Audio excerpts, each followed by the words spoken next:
सौरभ मालवीय, आप तो एबीवीपी से भी जुड़े रहे।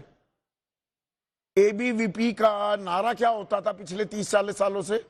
बताइएगा गलत नारा अगर मैं बता रहा हूं तो।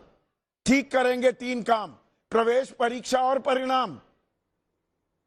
क्या मतलब था उसका? शिक्षा व्यवस्था दुरुस्त करेंगे, ये लीक बंद करेंगे, पारदर्शिता निष्पक्षता लाएंगे।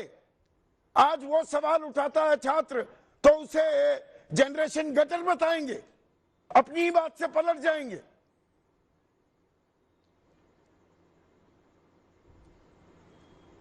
देखिए संदीप जी, यह युवा भारत है और भारत के प्रधानमंत्री युवाओं के लिए बहुत संवेदनशील है। उन्होंने अपनी मन की बात में 36 दिन लग गए संवेदनशीलता दिखाने में। 2014 चुनाव याद करिए आप। मैं जस्ट संदीप जी, बहुत महत्वपूर्ण बात है इसलिए बात रख रहा हूं। मोहन भागवत जी ने जो कहा, प्रधानमंत्री जी ने जो लगातार कर रहे हैं, देश के सभी हिस्सों में बीजेपी शासित, एनडीए शासित राज्यों के मुख्यमंत्री कर रहे हैं, वो युवाओं के दृष्टि से विकसित भारत की संकल्पना लेके आपके अध्यक्ष नितिन नवीन जंतर मंतर के छात्रों को वायरस कहते हैं। जब शिक्षा मंत्री थे धर्मेंद्र प्रधान 22 जुलाई को दहशतगर्द कहते हैं इन छात्रों को। जनरेशन गटर आपकी सांसद कंगना रनाउत कहती हैं। केरला के इंटेलेक्चुअल सेल, आपके इंटेलेक्चुअल सेल, बीजेपी के इंटेलेक्चुअल सेल के हेड रह चुके टीजी मोहनदास कहते मैं तो गोली मार देता इनको।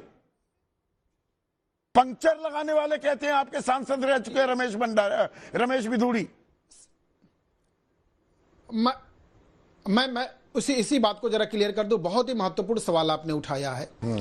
देश और दर्शकों को ये जानना चाहिए संदीप जी, युवाओं के लिए ये सारे लोग, हम सब सभी तरह से इस नए भारत के साथ खड़े हैं, लेकिन उसमें जिस तरह के जंतर मंतर में साजिश करके विपक्ष ने जिन लोगों को घुसा दिया, जिन कार्यकर्ताओं को ला दिया, उनको क्या कहा जाएगा? उनको मुझे एक चीज बताइए उनको सौरभ भाई, इस नैरेटिव से ना सुनकर, एक सेकंड, ये नैरेटिव सुनकर कान पक गए हैं। 56 इंच की सरकार आज तक, एक मिनट सुनिए ना प्लीज सुनिए ना, प्लीज सुन लीजिए। आजाद भारत की तथाकथित रूप से आप ये दावा करते हैं, ताल ठोकते हैं, सबसे मजबूत सरकार। होश फाख्ता हो गए अपराधियों के, माफियाओं को तोड़ दिया, नक्सलवाद खत्म कर दिया, 370 लगा दिया, पाकिस्तान की आंखों में आंख डालकर जवाब दिया।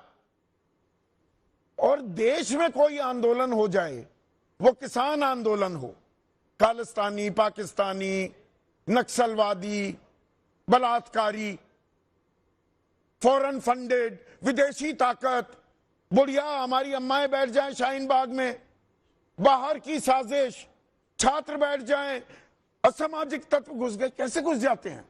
जो आपके खिलाफ आंदोलन करे, आपकी टूल किट के हिसाब से ना चले, वो हो गया देश विरोधी। उसमें देश विरोधी ताकतें आ जाती हैं। कैसे आती हैं सर? संदीप जी, हम आंदोलन के लोकतंत्र में स्वागत करने वाले लोग हैं। हम आंदोलन के साथ स्वर मिलाने वाले लोग हैं। हम विपक्ष का सम्मान करने वाले स्वर मिलाते हैं। लेकिन सड़कों पर कीले ठोक देते हैं किसानों को रोकने के लिए, लेकिन छात्रों पर किलो वाले बेटन बरसाते हैं। संदीप जी, उसी बात को मैं कह रहा था कि हम लोकतंत्र में इन सारी चीजों के मूल्यों के आधार पर सम्मान करते हैं, लेकिन भारत तेरे टुकड़े होंगे इंशा अल्लाह ये हम नहीं। तो फिर मैं आपकी बात, अच्छा मैं आपकी बात मानूं भाई, आपकी बात भी माननी पड़ेगी, पर ये मोहन भागवत जो कह रहे थे कि इसमें ये तो देश विरोधी नहीं है। आंख मूंद कर किसी पर भरोसा करना होगा तो जेन जी पर करूंगा। आप आंख खुले आंख नहीं भरोसा कर रहे, मोहन भागवत को ज्यादा संवेदनशील हो रहे हैं। वो कह रहे हैं देश विरोधी भी नहीं है ये। अपनी बात संदीप किसकी मानूं?